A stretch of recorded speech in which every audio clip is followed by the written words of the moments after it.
So guys, you want to go to the XAMPP control panel. Now once we're here, you want to find config. Click on this.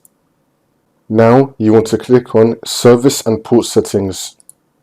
Make sure that you go into MySQL. Now in the main port, you want to type in 3307. So MySQL main port 3307, and then click on save. And then click on OK. Click on save again, and then click on OK. Next, in the MySQL section, you want to click on config. So MySQL right here, config. Then you want to click on my.ini.